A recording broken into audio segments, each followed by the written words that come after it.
জানি তোমার সাথে স্কুলে এমন এমন কিছু ছেলে মেয়ে আছে যারা তোমাকে দেখলেই অপমান করতে লেগে পড়ে, আর তুমি বলদের মতো শুনতেই থাকো। কিন্তু আর নয়, এই ট্রিকগুলি ফলো করো, তারপর দেখো তারাই তোমাকে রেসপেক্ট করতে লাগবে। আর হ্যাঁ, যাদের দরকার নেই তারা স্কিপ করতে পারো। নাম্বার 1, কখনো যদি কেউ অপমান করে তখন তুমি তাদের কথা শুরু হবার আগে সেখান থেকে তাদেরকে ইগনোর করে বেরিয়ে যাও। কারণ যারা তোমাকে সম্মান করতে জানে না কিংবা শুধুমাত্র অপমান করে যায়, তাদের সাথে কথা বলার কোনো দরকার নেই। নাম্বার 2, কখনো যদি কেউ তোমাকে বারবার বডি শেপ নিয়ে কিংবা গায়ের রং নিয়ে অপমান করে তাহলে তাকে সোজাসুজি বলো, আমারটা আমি ভেবে নেবো, তোর চরকায় তুই নিজে তেল দে। কারণ এসব ছেলে মেয়েদের শিক্ষার অভাব থাকে, কাকে কি বলতে হয় সেই সমস্ত শিক্ষা এরা পায়নি। আর হ্যাঁ, আমার সিগমা আরবিদের জন্য চ্যালেঞ্জ থাকলো, কমেন্টে লাইককে ইকুয়াল করতে হবে। আমি জানি তোমরা নিশ্চয়ই পারবে।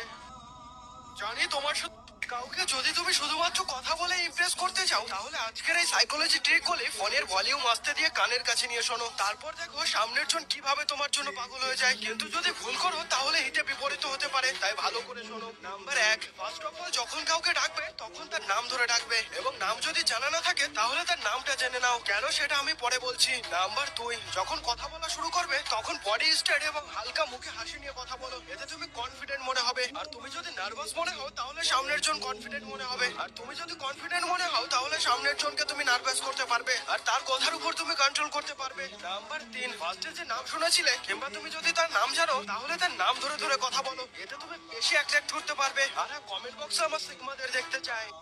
কাউকে জানি না এবার তাদের কি হবে যারা তোমার সরলতার ফায়দা উঠিয়ে তোমাকে স্কুলে মাঠে ঘাটে ভরা লোকের মতো যেখানে সেখানে অপমান করেছে। কারণ আমি তোমাদেরকে অপমানের সঠিক জবাব আজকে বলবো, তাই যাদের দরকার তারা মন দিয়ে শোনো। নাম্বার 1, যখন কেউ তোমাকে ভরা লোকের মাঝে অপমান করবে তখন তুমি তাকে ফুল ইগনোর করো, মানে এমন ভাবে ইগনোর করো যেন তার কথা তোমার কান পর্যন্ত আসেনি। আসলে যে অপমান করছে সে সবসময় চাই তার কথা শুনে তার কথায় রিয়াক্ট করো এবং তুমি অপমান বোধ করো, কিন্তু যখন তুমি এটা করবে না তখন সে নিজে বোকা মনে হবে। নাম্বার 2, কেউ যদি রেজাল্ট নিয়ে অপমান করে তাহলে তুমি কি বলবে নিচে কমেন্ট করে বলো, আর না পারলে পরের ভিডিওতে জানাচ্ছি।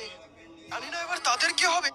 এই কয়েকটি সিগমা রুল তুমি যদি মনে না রাখো তাহলে সিগমা হবার এক ধাপ পিছিয়ে থাকবে, আর যদি জেনে যাও তাহলে সিগমা হওয়ার এক ধাপ এগিয়ে থাকবে, তাই ভুলেও মিস করো না। নাম্বার 1, কেউ দেখছো তোমার কথা একবার শুনছে না এবং দুবারের বারও শুনছে না, তখন তুমি থেমে যাও এবং তাকে সেই রিলেটেড কথা আর কখনো বলো না। এতে তখন তোমাকে বুঝতে হবে সে তোমার ওই কথাটা শুনতে ইচ্ছুক নয়, তাই থেমে যাও। নাম্বার 2, সিগমাদের একটা বিশেষ বৈশিষ্ট্য হলো যে তাদেরকে দাম না দেয় তাকেও সে দাম দেয় না, কারণ সে কোনো পোষা কুকুর নয় যে তাকে কেউ দাম দেবে না আর সে তাকে উপজে কাউকে দাম দিতে যাবে। নাম্বার 3, যারা তোমাকে সবসময় ছোট দেখানোর চেষ্টা করে তাদেরকে ফুল ভাবে ইগনোর করো। নাম্বার 4, সিগমারা কখনো কোনো ফালতু লোকের কথায় মন খারাপ করে না, কারণ যারা তোমাকে ফালতু কথা বলে এবং যারা তোমাকে খারাপ কথা বলে এরা এক কথায় তোমার হেটার্স, তাই